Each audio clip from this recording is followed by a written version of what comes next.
Today's guest didn't just survive a calling, he carved his way into the top 8 at Calling Seattle with the Oscilio, piloting one of the most technically demanding heroes in the game at the highest level of play.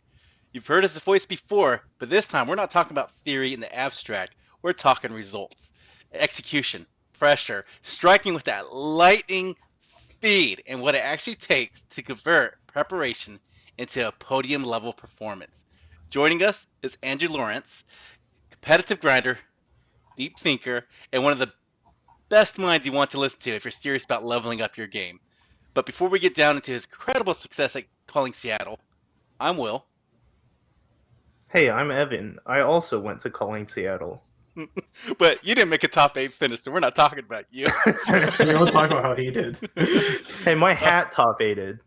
Oh, that's true. Timestamps down below before I forget, and I guess we could talk about what we learned in the last 2 weeks, Evan, since you've been gone. You could kind of do a brief recap of your Calling Seattle experience, and then we could move on to the main topic of this podcast.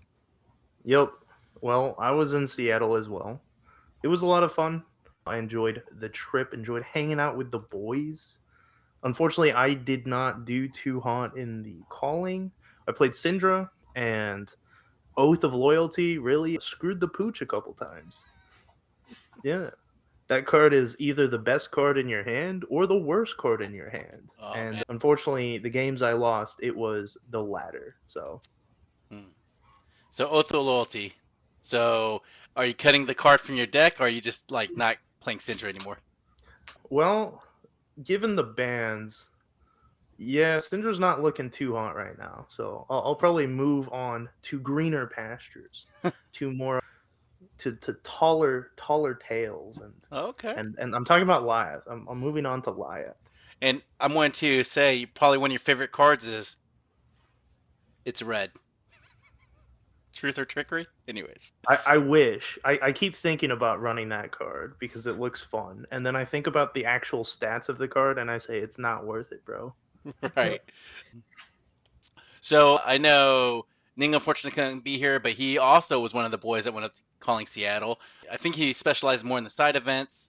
I'm not sure how well he did, but we'll kind of get his. Yeah, he did the calling as well. Day. He didn't make day 2, but he had a winning record. He and I both went 4-3 on day 1. So dang, that's really good.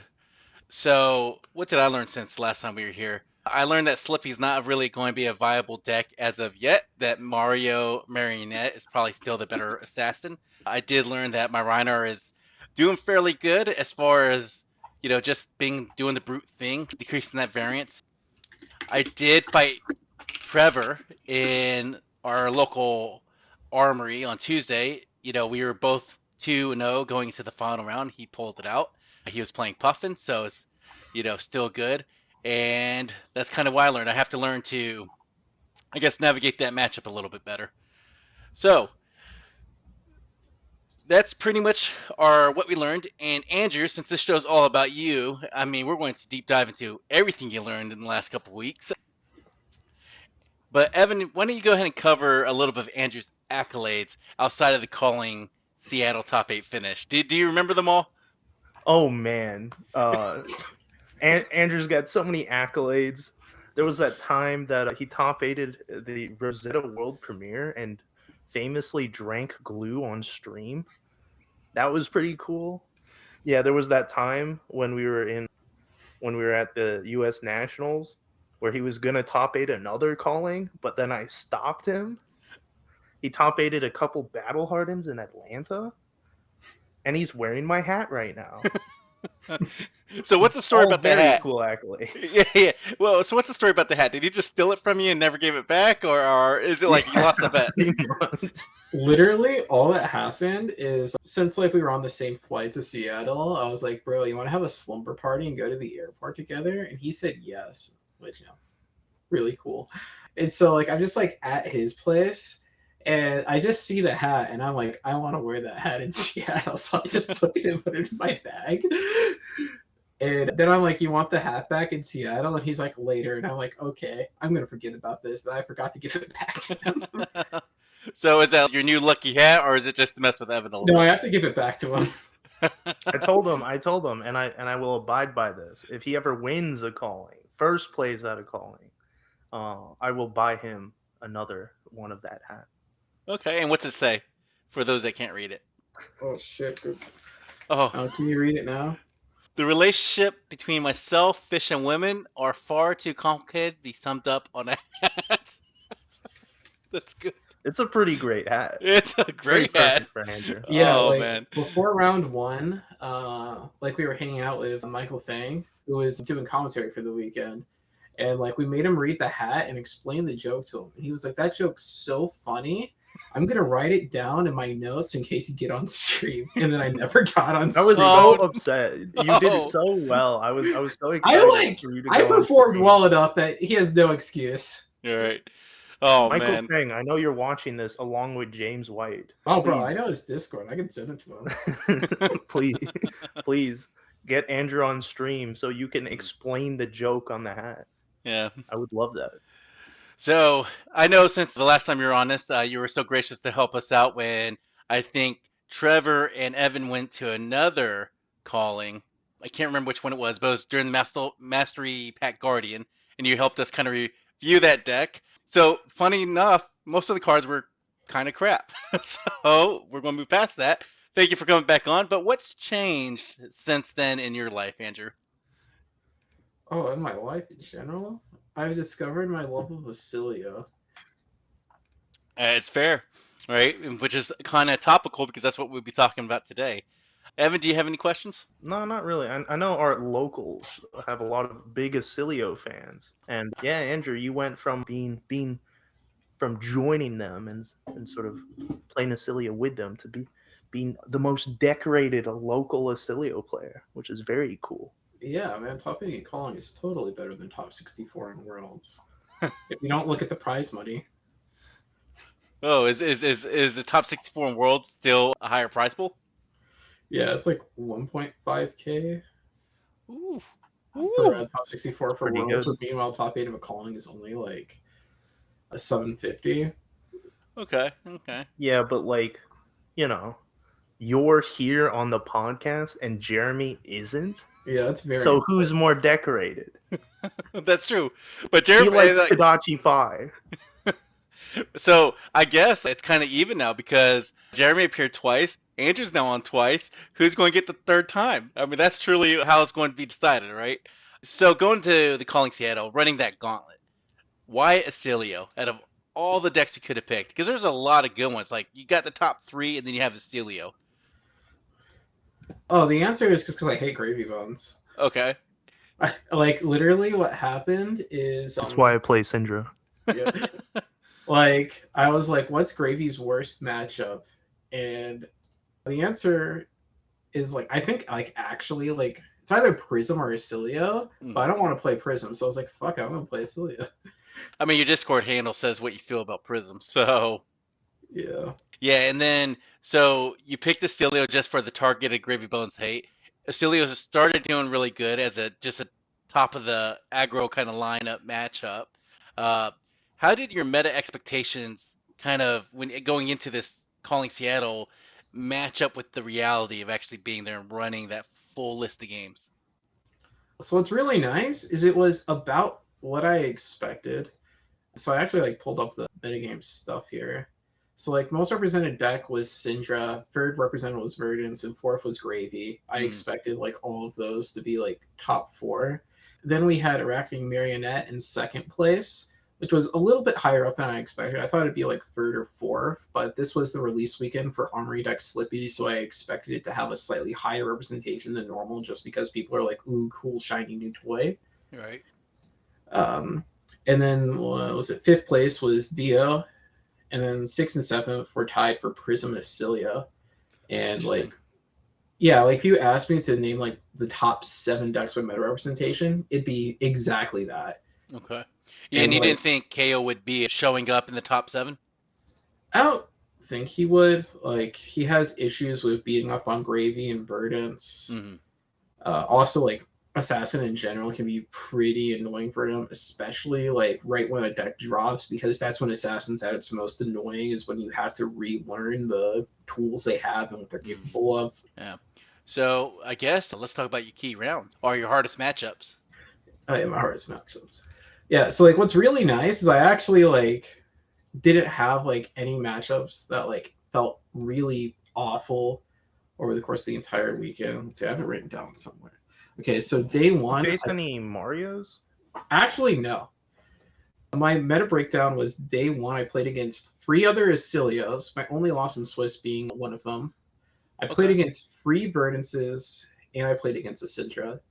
And out of all those games, I think the one that felt the coolest was the Syndra one. What ended up happening in that game is like I blocked out the majority of turn one, but I had a Sigil of Brilliance left in my hands that I played. And then I draw for like my first turn of the game. I draw my 5th card because of Sigil Brilliance. And I look at it. It's gone in a flash, red blast to Oblivion, 2 Sigil connectivities, and a Mind Warp. And if you don't know Oscilio, that's just like the god hand. It's just like, well, damn near close. It would if it had Sigil Brilliance, it would just be like the best hand possible. And so it was literally just like gone, Knocker Greaves on turn 1 into like a bunch of damage, and like I mind warped him down to like 17 on turn 1, and then his turn, well, like, his first real turn of the game is Ignite, activate Syndra Pass. Jesus Christ. Jesus. Yeah. Like I won that game like at 26, I think. It was like ridiculous.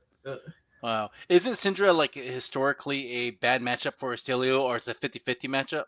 Historically, it was really bad, and then Armory Deck Aurora came out and gave us Kappa Quick Thinking, which means when you go second against Syndra now, you don't just die when you draw 4 instants. And so that matchup got a lot better with that. Nice. Yeah, Wow. the thing of, because I've played the Syndra versus Oscilio, and it's like way harder for Syndra than you would think. Like, you need to actually tech against Oscilio in order to like make it a favorable matchup. Cards like Art of Dragon Claw, for instance.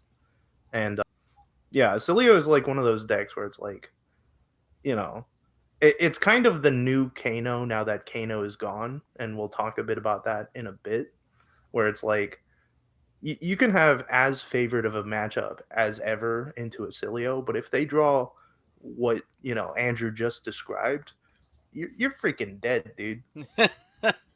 Yeah, like it was a complete non-game. It was so much fun for me. Probably not for him, but I didn't ask him about it because Did his face just kind of fall, get a little gray? Like he saw his hopes just kind of flying out the window of his. Like what was funny is like turn 0, he very clearly needed to get a resource from Blood Splattered Vest. But since I used Kappa Quick Thinking to stop his dagger from hitting, he couldn't get it. And so he has to end turn 0 with a card in his hand and only 1 dagger.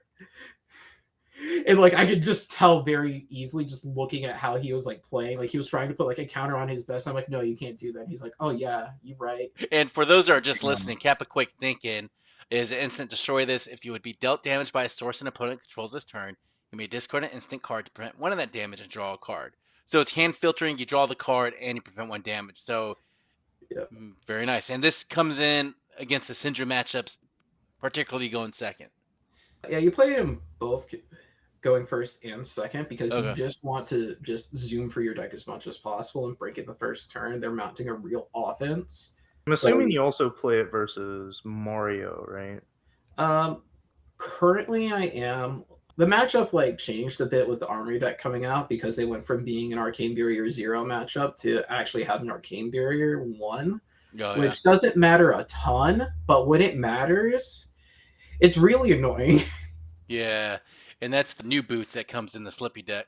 Yeah, they just have Arcane Barrier 1 and give an attack with Stealth go again. Yeah, so very cool. So that was the. Did you have any hard matchups? Anything like particularly that stood out? One that really did was round 9 against Simon Nielsen on Prism. What ended up happening in that game is it's a very weird game because he's playing Prism, but he opens up with 0 yellow cards in his hand. And so what happens is he has to break Halo of Illumination on like turn 1 to potentially draw a yellow to actually get into the game and have a fighting chance, which, you know, normally that would be like instant free win because he wasted Halo on like a very low value play. But I never drew any of my poppers on the turns he was attacking and kept drawing them on the turns where like I had full tempo and they were bricking me hard. Oh gosh. And so it's just like one of those games where like neither deck was functioning properly ever. Like he ended up, what was it? Like he had to, I drew like on one turn like full combo with Gone in a Flash with 4 instants in hand, and I'm like, all right, we got him. And then he swings Soraya, which says like, you know, draw 2 cards. And so basically the second your opponent tries to activate that, you have to immediately respond by shocking it usually in the matchup, or else you kind of just lose on the spot. And so I had to give up 2 of my cards on the combo turn to kill his Soraya, but I still had to combo back at him because the hand did nothing otherwise. And I had to like take a gamble on drawing an instant off the top with a Blast to Oblivion, bouncing a Sigil of Brilliance in order to actually like stay in the game. I did, though, very skillfully, I might add. I don't think he, like, I'm pretty sure he didn't realize that at the time, because like after the game, he was like talking to me and he's like, yeah, this is my first time playing against Oscilio. And I'm like, that's cool, Simon. I swear it's always like this. And we should also mention how cool it is for you to face against Simon Nielsen, who I know you've been a fan of for quite a while. Yeah, for those who don't know, Simon Nielsen is like, he's from Denmark, or was it Denmark or another? I don't know. I can Google this actually. So, what makes Simon Nielsen the person that you wanted to play against so much? All right, just for those fans and that don't know, or for those people that don't know. Yeah, so he is a Danish player that was really big in Magic the Gathering. Like in 2015, I believe, is when he got his Pro Tour debut, according to what Google's telling me right now. So very official.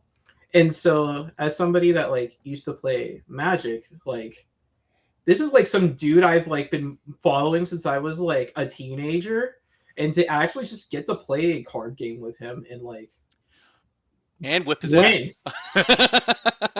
is like, it's like really cool. Yeah, that's great, dude. I got goosebumps from that story. Yeah, like 16-year-old me would be like, no fucking way. It's so cool. And how about any other like key rounds or hardest matchups? And for our listeners, we're not going to go through his whole run. That would take way too long, and really, Oscilio does Oscilio things, right? But like these are the key moments that we really want to highlight. Is there any other moments that came to mind? Yeah, so maybe like, the Kano. Oh, the Kano game. Oh yeah, the Kano game was funny because it was like round 10, I get paired against Kano. Mm-hmm. And what ends up happening is that matchup is literally just, do you draw a rewind in a timely manner or not? And so what ends up happening is he like does a combo, but doesn't break Stormstriders to play his Aether Wildfire. And I rewind his Aether Wildfire, and he's like, uh-oh. So he has to like block with the Aether Wildfire. But what ends up happening is he banished and opened the floodgates off the top of his deck with Kano in the middle of his combo turn. And so he was able to throw out Open the Floodgates that I had to block the Arcane of. And so he was able to get my Shock Charmers turn still. And so then what ends up happening is 2 turns later, he ends up breaking Stormstriders to go for another Aether Wildfire lethal push. And I drew the other rewind. Oh, brutal. To make matters even better, the turn before, I played 2 Shannon Lightning Valleys, and I shocked him for free Arcane to draw 2 cards. And so my turn, I go, 3 go again with a Fry. And like he's like, okay, in response, combo off. And I'm like, that's cool. Rewind your Wildfire, return it to your hand. And it's the only card in his hand. So he's like, block free. And I'm like, okay, play a Blast Oblivion for free again. And he's bored. And he can't block it that time. So I just draw 2 more cards and like hit him for some more damage. Arsenal Pass. At this point, he's on Arcane Barrier 0, I think. And I'm a wizard, so I can just kill him at instant speed. So I just like made him feel what it feels like to play against Kato. That's funny. And so when he has to go off on your turn and you rewind it, right? That means he has to do another action to kind of get it the ability to go off again on your turn. Is that why rewind's so deadly for him? So the main thing that makes Rewind like so deadly is he has to go use up a lot of resources, because the way Kano's hero power works is in order to play cards on the opponent's turn, he either has to use Stormstriders or he has to use Kano's hero ability in some way. And so he can't play his spells after you rewind them. Not to mention, he also has to pay for the spells still. So, like, Aim for Wildfire, he has to pay 2 for it. He's probably paying in the Crucible of Aetherweave. He's probably paying in Metacarpus Node.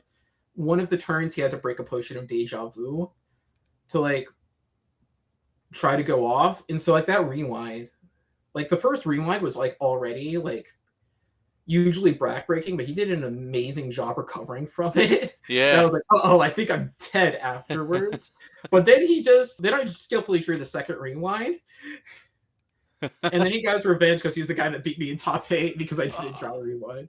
Oh, no. Yeah. Spoiler alert, I guess. But, man, that's crazy, though. So he was the like, only thing that can keep Andrew down here is an illegal hero. Because for those of you who don't know, in the middle of day 1, we started hearing murmurings about how Kano had LL. And we were just sitting there and we were like, wait, there are Kanos at this tournament.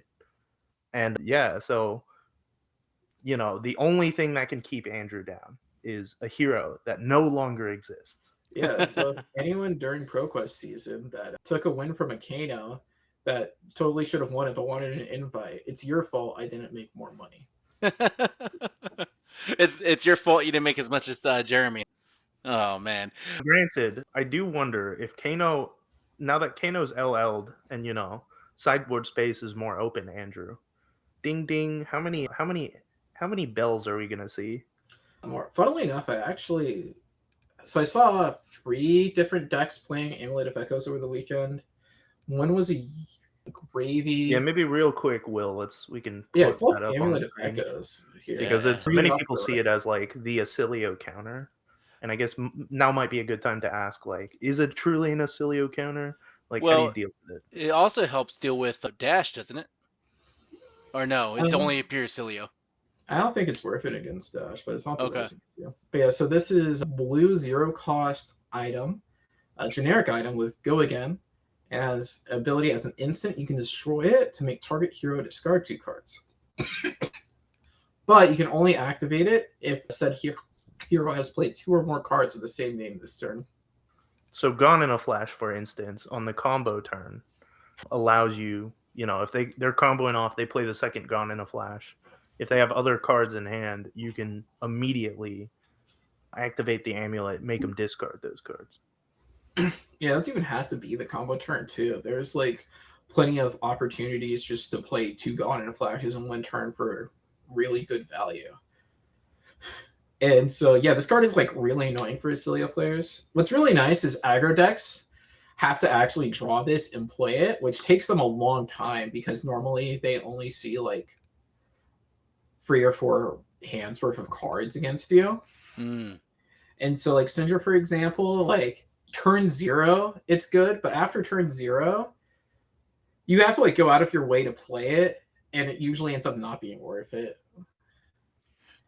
So for those that are thinking that this is the silver bullet against Oscilio, you're saying the game doesn't last long enough for you to even consider it, but if you happen to top deck it, it's backbreaking.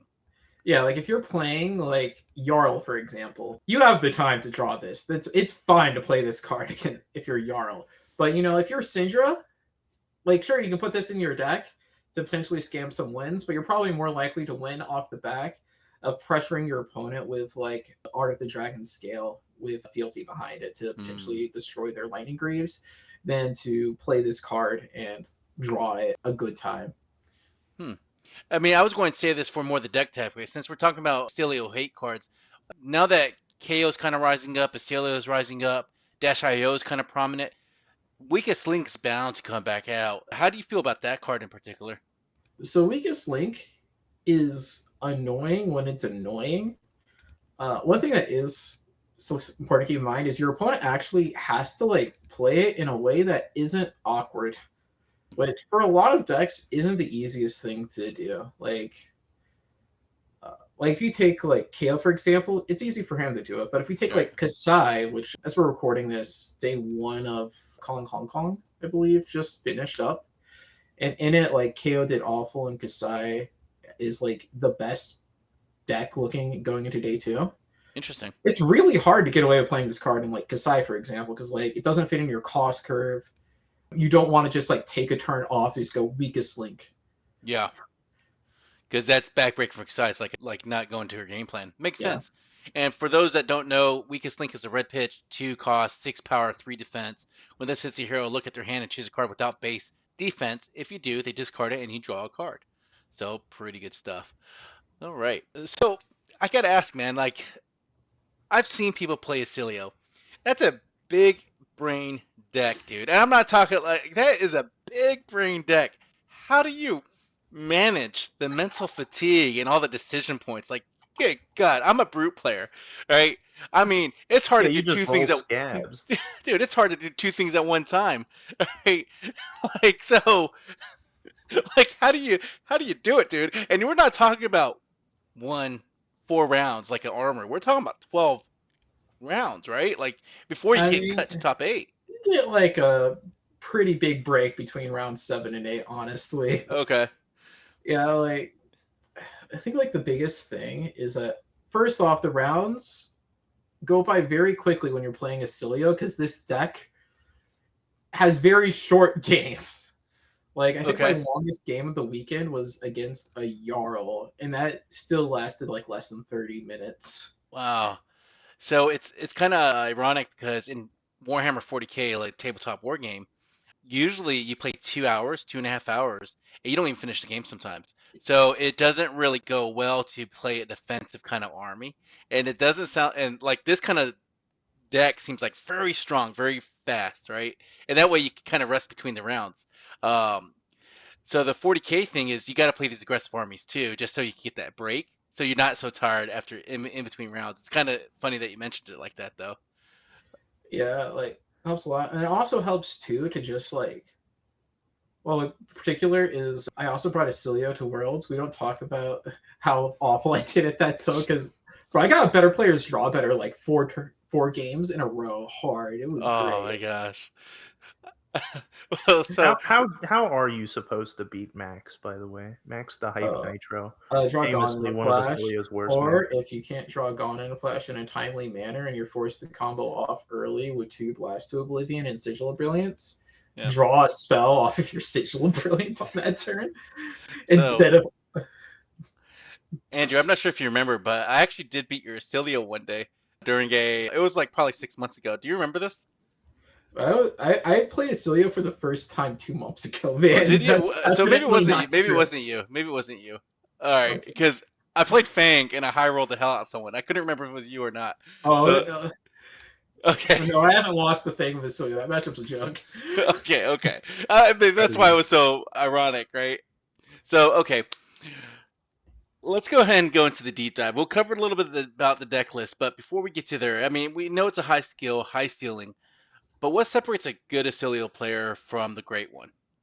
I think like the biggest thing is recognizing how much time you have left in the game to basically get away with not blocking.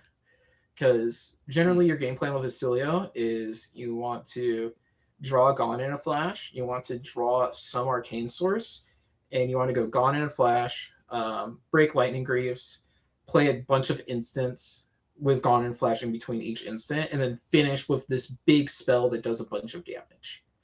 And that, of course, means that your damage is very much tied to how large your hand is. Like a free card hand is only going to do it's going to do less than 20 damage, like almost guaranteed. It's very hard to have good math on those turns. Well, not good math, but like amazing, like insane you win the game math. And so like a lot of the game is just being able to block and set up opportunities to make it so it's like if I draw the hand next turn, I can go off and just immediately kill my opponent and use that tempo swing to win the game on the spot.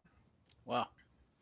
So you're telling me turn 0, I pretty much want to go first. I want to swing as much as I can against Oscilio, bring him down to the lowest level possible. Hope he doesn't draw his combos or a way to get his combo, and then try to just put as much pressure on as possible. Yeah. Fair enough. That's where it's like, what was that expression you said earlier? Good players draw good. Yeah, better players draw better. Yeah, that's it. You say that, but Oscilio, like, his ability to cycle will eventually get you to those good draws that we're talking about. Yeah, like, it didn't come up in my top 8 game, but I wanted it to. I was basically, every turn I could activate my hero ability, I was just doing it to dig for rewind. That's something you don't get to do. Like, that was just like me understanding that my game plan in the matchup was draw this one card in your deck, and playing towards it the entire time. And so I guess that kind of ties into the next question. The common misplays you see newer players make. Is it like not being aware of the life total and how much like life as a resource, that concept is so important? Like, do you see them mismanaging that, or is there other common misplays you see newer players make? Tunneling in on actually comboing, as strong as as cool and flashy as it is to do 40 damage in one turn, you don't always have to do it. Like, it's not crazy sometimes to do like 12 damage on the first turn going second after blocking out your opponent turn 0, and then like blocking with 2 cards, sending like another 7 damage, and then like drawing your combo hand, blocking with a card or 2, and sending like 18 damage at your opponent. And like, if they're on like a low arcane barrier setup, they could be at sub 5 life at that point, and you can just kill them at instant speed with a shock. That's one thing. I know, Andrew, you and I talked about it, where it's like there's a misconception. People see Oscilio, they're like, oh, it's like Kano. Kano on the combo turn kills you. Oscilio on the combo turn very rarely kills you, but he usually gets you to like low enough of a life total, and like often enough you'll have some sigil of brilliances, so your next turn is still like super good anyways, that like the game's basically over.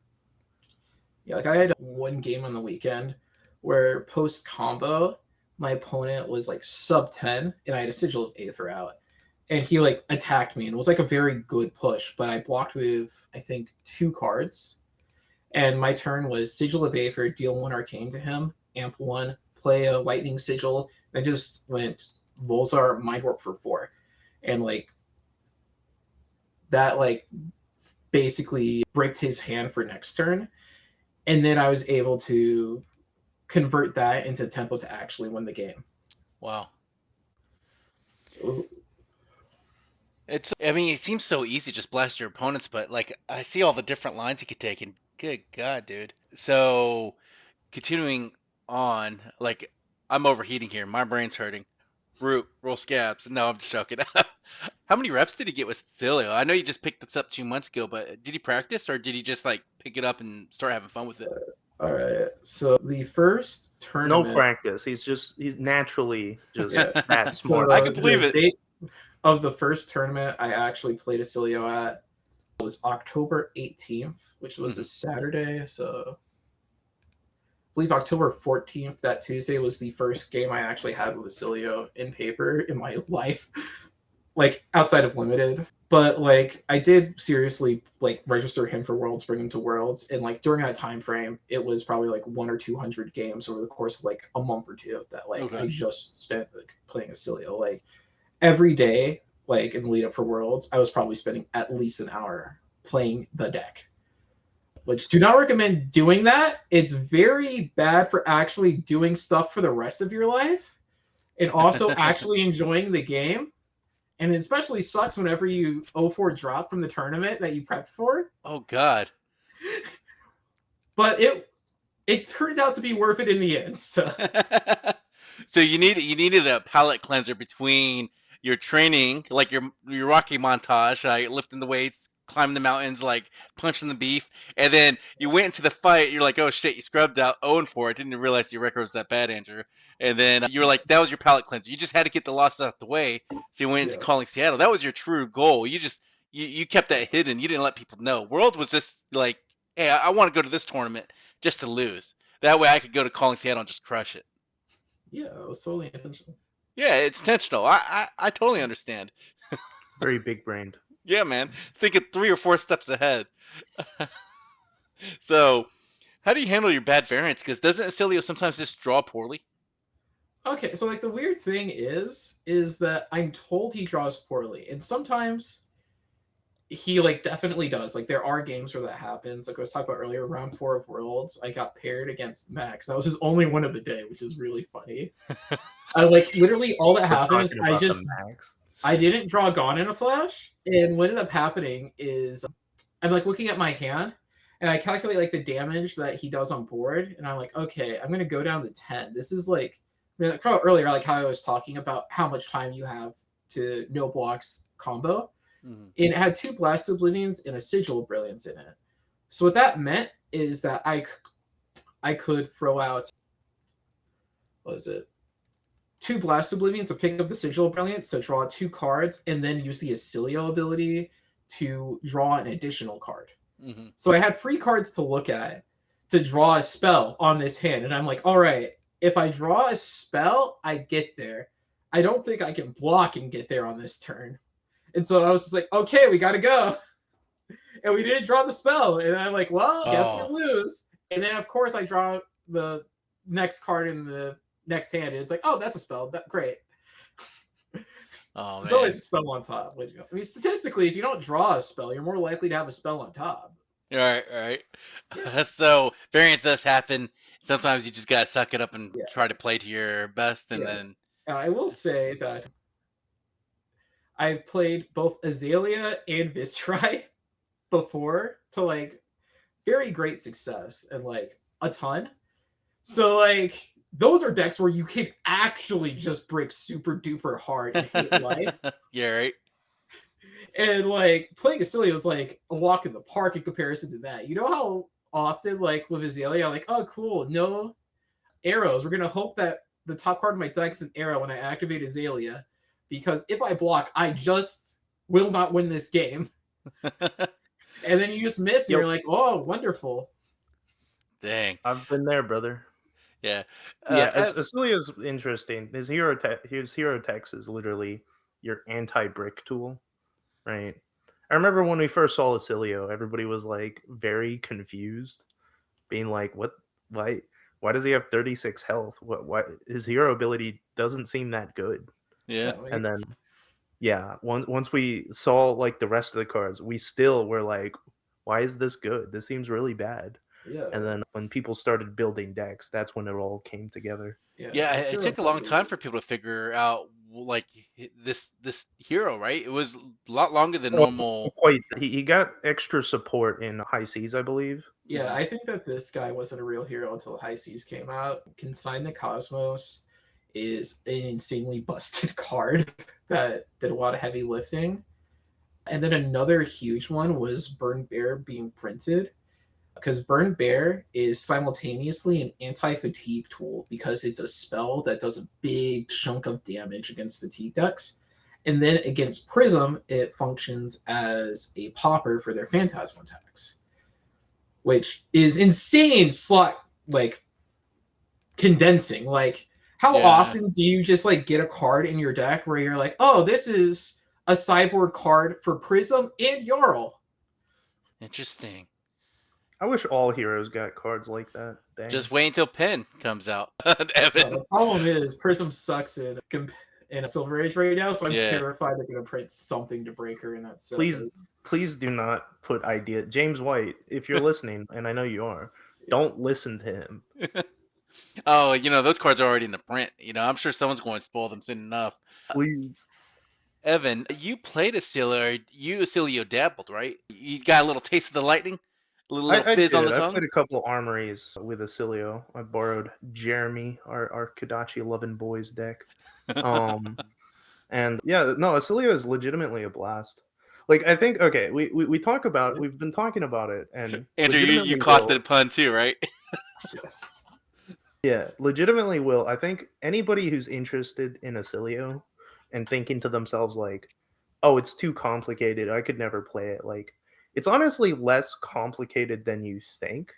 Like, playing like 100% optimally, like sort of like top 8 calling level is probably like yeah, that's going to be really tough to do. But you can definitely play it like an armory. You can see Gone in a Flash with some instants in your hand and say, oh, okay. And then you can have like a really cool turn.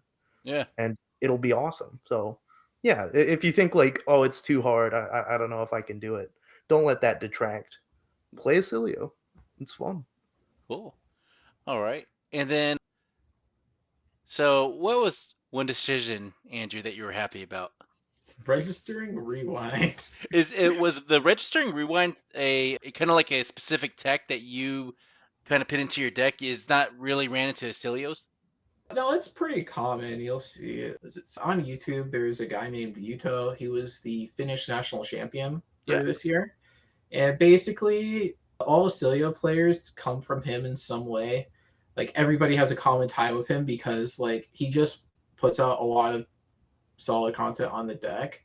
Yeah. I want to say that he really helped me a lot, but all I did was just, like, take his deck 2 months ago and then never looked back. Interesting. Okay. But the rewind is like something that people have been playing specifically for Kano for like pretty much the entire time that Oscilio has been legal. Yeah. And so Kano was historically a bad matchup until the rewind tech came out, and then it's kind of like more of an even matchup. Who draws what first? Yeah, it turns into whoever draws it first. Like, I think like it ends up being that if you're on like 2 or 3 rewind, it ends up becoming a Oscilio favorite just because you don't even need to draw it if you just combo kill them. Like, what ended up happening my top 8 game is I drew like full combo with like a Blast to Oblivion in it. And I was just like, well, I either go for it now and he has full combo with Wildfire, or I don't go for it and my hand does 7 damage and I lose the game probably. And it was literally like my third turn of the game after going first. I'm like, he doesn't have it. What are the chances? And of course he had like almost exact lethal. Yeah, what's funny is I had an avenue to victory with Kappa Quick Thinking because he played in the matchup because, you know, it stops arcane damage in addition to, you know, normal damage. Right. Physical damage. And so he like does his Wildfire combo and I can see the Wildfire and I'm like, all right, I can either use Thinking Cap now and discard the instant I need to target my Blast to Oblivion to go off. But if I do that, I need to have 2 instants on the top of my deck in order to actually be able to win the game after doing that. The top card was Mind Warp, which is not an instant. Really sad. Card clearly sucks. I should cut it. Or the other path to victory was top card of my deck is Rewind. And so like I was just like sitting there for like probably 2 minutes, like calculating the probability of top card of my deck being Rewind, or the probability of it being an instant that wasn't Rewind. And like after 2 minutes, I just got bored and just said, okay, it's probably not Rewind and broke Thinking Cap. Don't do that. You're supposed to do the math. I think either way, because I was watching you, I think either way, unfortunately, you lose that game. Because you did do the cap, and he did just kill you. And if you didn't do the cap, he would have killed you harder. So yeah, but like if I had the instance on top, because it was like almost exactly full. He like overkilled me by 1. Exactly, and so it's literally just if I had like 2 instances on top. Or actually, I think it would be like 2 or 3 instants. Because then you technically would have lived through it. And I lived through the you combo. could have killed him? Yeah, no, I had lethal. Okay. Basically, it wasn't lethal on the stack, but it was lethal on the stack. Yeah. I got you. No, that's fair. I didn't realize that you could do the discard an instant card depending on the damage draw card multiple times with the Kappa Quick Thinking. It's not just a 1-of. Oh, like yeah. when you break for the it. Turn, yeah. Yeah. Wow. Okay. That changes it a lot. So you can only do 1 per source, but Yeah. you can use it multiple times. So it is a great way to fish through your hand, is what you're saying. If you had the instances to grab. Yeah. No, I've like had games against like Syndra where I start my first turn with like 44 cards in deck, man. Yo. So what's the one decision you take back? All right, let's say at the end of day 1. We're gonna talk about Will Bradshaw now. Yeah. So you're talking about from the card guys. Yeah.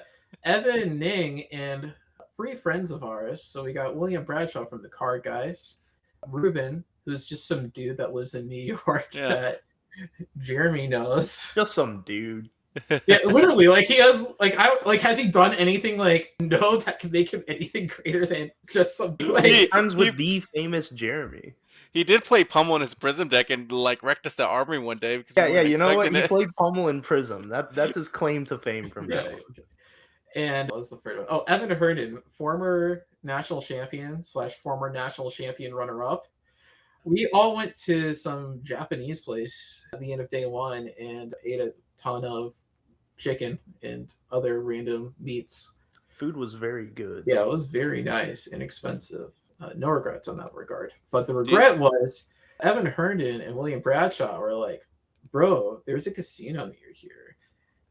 And he's trying to get us go. Bro, I had a bowling alley. It would have been really cool to have gone, but that's not the regret. The regret was the two of them and Ruben went to this casino, and what ends up happening is I wake up at 12:30, 12:45 a.m. the next day. By the way, Ruben made day 2, so he has to actually prep for an event tomorrow. Hearing some banging on the door because turns out Ruben's hotel card key wasn't working, and so I had to get up, open the door for him, and be like, "Go to sleep, Ruben." But it was just Ruben. I was like, "Where's the other two?" And he's like, "Bro, I had to leave them." And I'm like, "Okay, how bad could it be?" And so then I wake up the next day. And I'm like, oh, Will got back. Thank God he actually did it.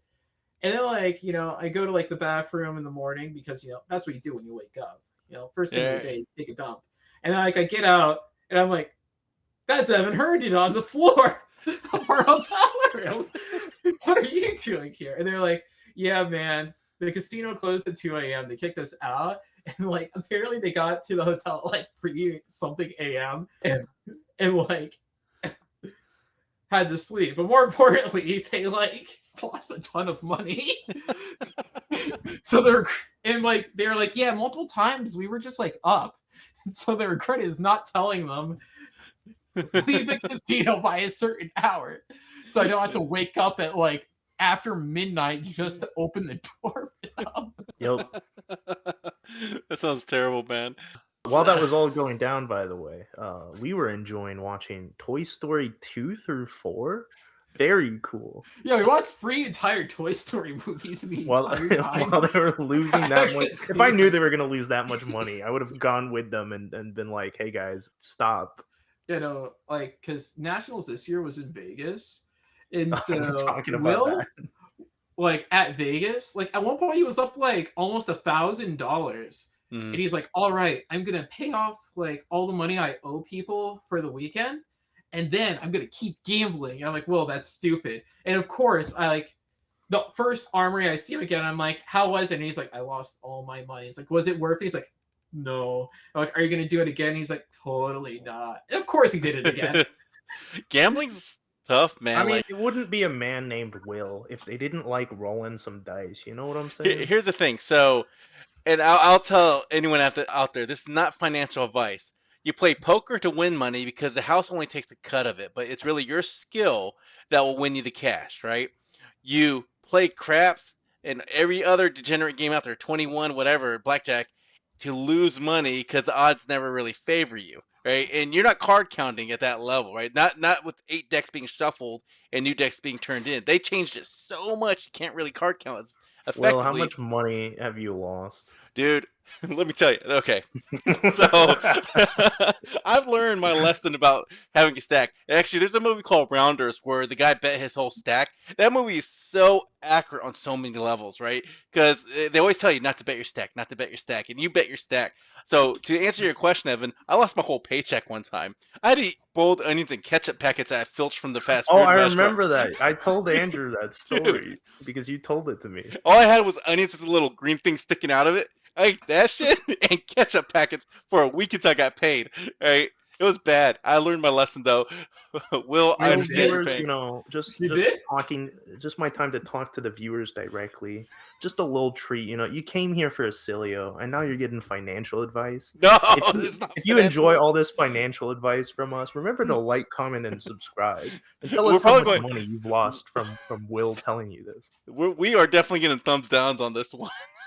But I don't on that story alone. All right, so get back on the topic of Oscilio. So, or just in general, Flesh and Blood.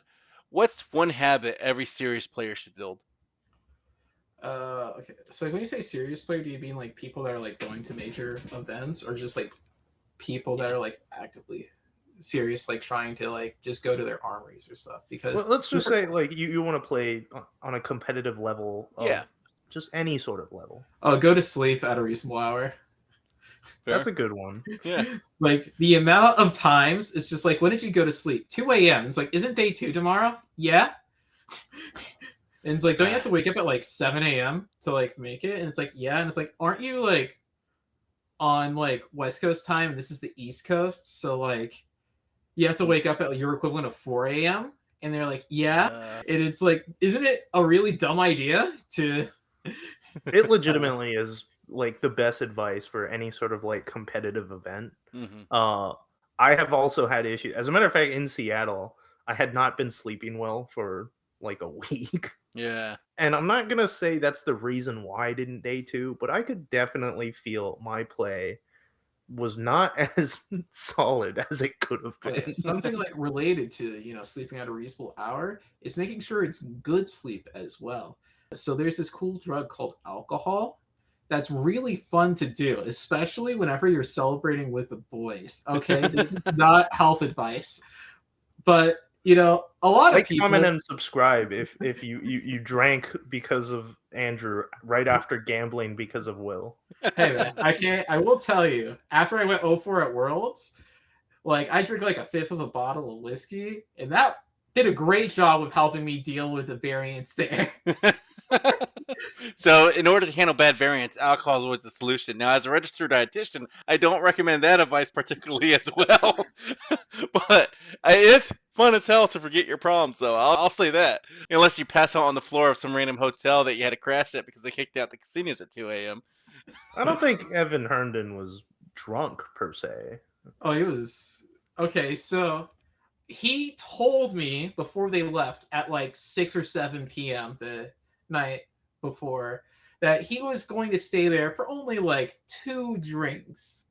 Now that was Okay, sober him. I was wrong. You know how like drunk he works. Like how nobody while sober says they're gonna drunk drive. Yeah. But after like 2 beers, they're like, I'm good to drive home. Oh gosh, yeah. Yeah, I'm pretty sure it was like one of those. But it was like, I'm good enough to play the battle hardened tomorrow. What's the worst that could happen? So that's fair. That's great advice, man. So if those that are trying to be competitive, get your sleep. Don't drink right before a major tournament to get that sleep. Get good sleep. So, all right. And then let's go ahead and cover your deck real quick. Just like kind of the couple of notable highlights that you want to mention. You're playing Oscilio. We don't have to cover the whole thing. The deck list will be linked to our YouTube description. What's a couple of the things? I know you already mentioned the rewind. Yeah, so the big spice is here in the like inventory, quote unquote. Yeah. Because for the most part, this is one of the most stock lists for Oscilio you can find.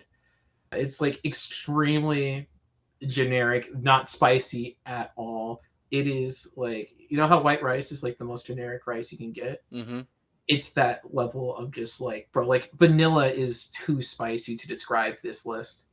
Black pepper too spicy. Yeah, but like the main things you'll see in the sideboard are the rewinds for Kano, because those are stock. Free Fry is pretty stock. Free Burn Bear is pretty stock. And Shock Charmers is extremely stock. Mm-hmm. The degree of, any degree of spice we have in this. I put in a third Lightning Press. That is the quote-unquote flex spot. Main thing I wanted in that particular slot was a way to push over a bit more damage into fatigue. This could easily be like a null shock like a third null shock, that is, if you want it for a very similar utility. And then we saw free Battlefront Bastion because Prism. yeah, I was expecting Prism to be a pretty good contender at this tournament because I was expecting Assassin to, be higher represented than usual, which whenever a deck is higher represented than usual, that means later on in the rounds, the heroes that tend to do a bit better are the decks that are good countering them. Like, for example, if we take Hong Kong here, I was just talking about how KO was the most represented deck going into the tournament. And then you look at day 2, and it's like, oh, Kasai is apparently the coolest thing ever. Well, what's one of Kasai's worst KO's worst matchups? Kasai. And so Kasai ended up performing quite well due to that fact. It's funny you mentioned the KO Kasai matchup because a lot of people are saying that the KO's now 50-50 or slightly favored with the new cards that came out. I don't quite believe that myself, but I can see it with like the going wide or the strongest survives type tech, but that's you got only so many spots in your sideboard. So yeah, not to mention that the Kasais also have slots in their sideboard. And something that's like important to keep in mind too is you only have a good matchup generally in this game as long as your opponent doesn't say, I want to beat you. Like, it's easy to for a Prism player to see that whenever it's like, my opponent registered 9 poppers, of course they're going to beat me. Yeah. Or like a Dorinthia player to be like, well, my opponent registered 9 4-block defense reactions. Of course they're going to beat me. But like for KO, like it could literally just be as simple as my opponent registered 2 or 3 hold the lines in Balance of Justice. Yeah, that's fair.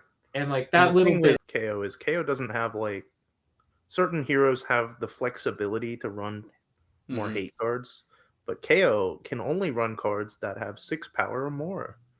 Yeah. And it doesn't give you a lot of room for utility. Yeah, like KO, for example, is a hero that can't play Amulet of Echoes because just of his input built cost in deck construction. Granted, he also has Scowling Fleshback, which is really, really good against Oscilio anyway, so he shouldn't be doing that. That's true. And for our brute-loving players out there, namely me, when do you use Scowling Fleshback on the combo turn? They pop the boots, they advertising, they do a somersault flash the first time, a gun in a flash. So there's 2 main answers. The first answer is probably the second they attack you after they've broken Lightning Greaves. Yep. The second answer is whenever you're like, okay, I'm pretty sure this hand kills them if I keep it. And I think basically at this point, the only thing I'm losing to is a Mind Warp. So I'm just going to Scowling Fleshback what I think is the Mind Warp. Yep. Damn. Good advice, man. I guess moving forward, we haven't really talked about the bans, but there were some bans recently. A lot of cards got banned. The meta's been shaken up quite a bit. Yep. Not only that, Kano has also LL'd. So the meta's been shaken up even further. Yeah, let's just take a moment to celebrate. Sorry, Justin. But what in the deck do you feel initially, just off the top of your head, what changes in Oscilio to account for these changes?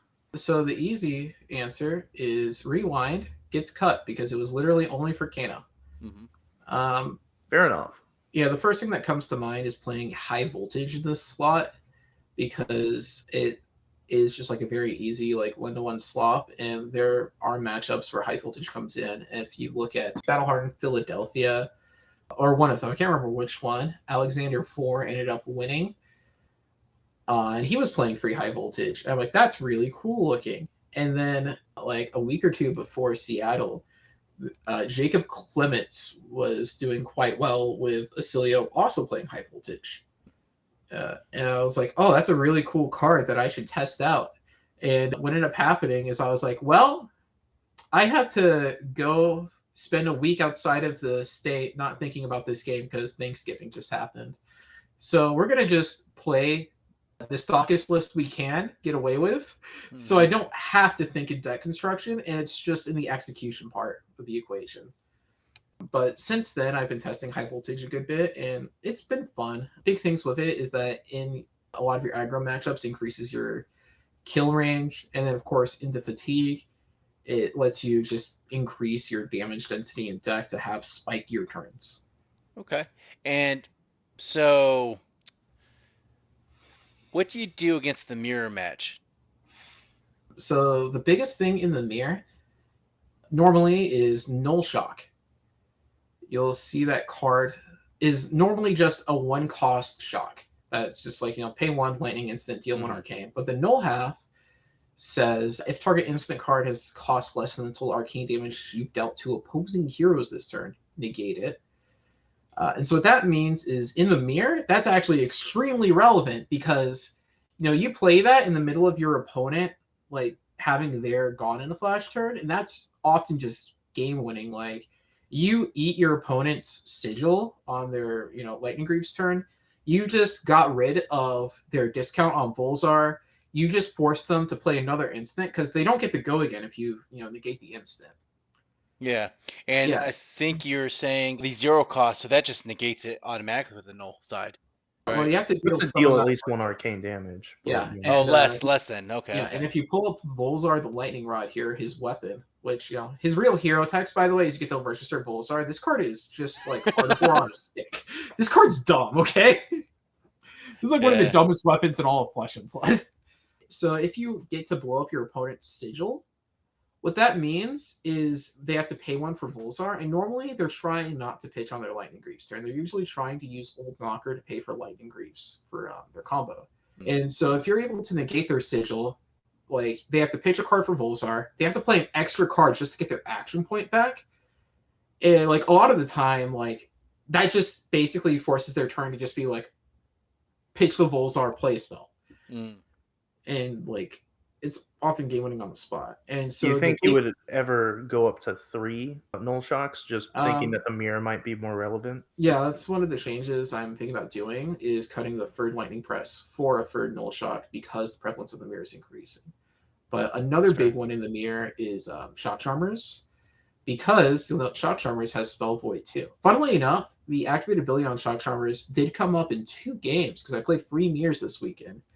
One of those games I lost, but one of those games, like I actually used the Shock Charmers to put my opponent down to 3 life so I could kill them with arcane damage on the next turn. And I'm like, this is awesome. I love Shock Charmers lethal. Makes me feel like I'm playing 2021 classic constructed hit Ice Lexi.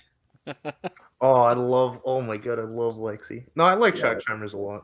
I know, like, for instance, like in some of the earlier turns, like you'll be intentionally pitching for Volzar just to like cycle or just to do things like keeping Channel Lightning Valley around. So, I mean, yeah, now you can Shock Charmers and actually do something useful. The Spell Void 2 on it lets you either A, stop your opponent from mind warping you on like, a good hand of yours, or B, it stops your opponent from playing their null shock on your turn. Because you'll know on your Lightning Greaves turn, you have to give up your Lightning Greaves. So you lose your Arcane Barrier. And so it's very easy for them to deal 2 Arcane with null shock on your combo turn. But if you have Shock Charmers up, you're like, I'm insulated from this. Yeah, that's something that I think a lot of people might be shocked by. But Oscilio, like, usually wizards are really good at blocking arcane damage. Oscilio has AB1, Like, Kano has, like, AB 3 to 4 at all times. But no, like, Stormstrider's AB2, you don't get that with Oscilio, so. Yeah.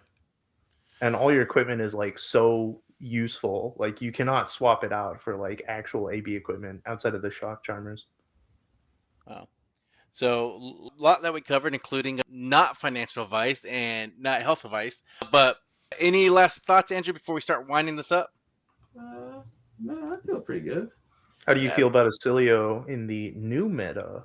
I think initially he's going to be pretty bad because KO is a deck that's got like a pretty high floor, a really good Oscilio matchup, and like people are likely to just play him because of that, amongst other things. But I think like as the meta resolves, like I think he's actually fine in the lead up to Compendium. But like right now he's a little bit awkward because a lot of people are just playing like KO or Dio just because like they feel it's like a safe pick into this meta. And if you're playing Oscilio, you get hit hard by that decision. Yeah. Yeah. I mean, Yeah, KO has always been kind of on the cusp of being really well up there on played. Gravy Bones, do you think the card they took away, Chart the High Seas, so bad where these people are saying giving up Gravy Bones, and because that was your natural predator, right? Or that was your natural prey. That was your prey, yeah, bro. I Yeah. loved eating gravy. It was awesome, and I only So- got to play against one the entire weekend.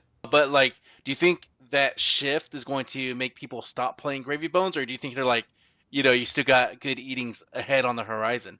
What do I you think think, Gravy Phil? is still like really solid. Like Shard the High Seas is like, it was a good card and it was very strong in the deck. Yeah, But yeah. at the end of the day, like, it's a blue block free that a lot of the time they didn't even play. They keep banning around the problem cards. Yeah, And, that's why they should ban yeah. Compass of Watery Grave or whatever. You Compass say is something that. They else. should ban Gravy Bones hero card. No, I think they just ban the Compass, force him to play with Talishar, earn his wins. That Well, would just- be really funny. Just play Yar and smash the compass. I tried to do that at Armory last weekend, and instead I just played against Pleiades a lot. But you All right. So, if you're sleeving up Oscilio, or if you're trying to figure out what it really takes to make a deep run at a major event, this is a level of thinking that you need to study.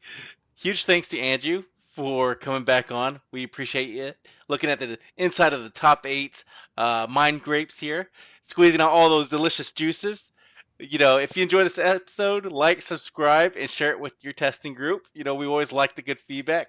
Good information is powerful. Great execution wins tournaments. And Andrew, thank you for your thoughts. Every time you come on, I learn at least something. At least what I learned is how much more I need to kind of grow, right? I feel like we've all learned something today. That's so true. Especially about our local meta. Especially about members of the community.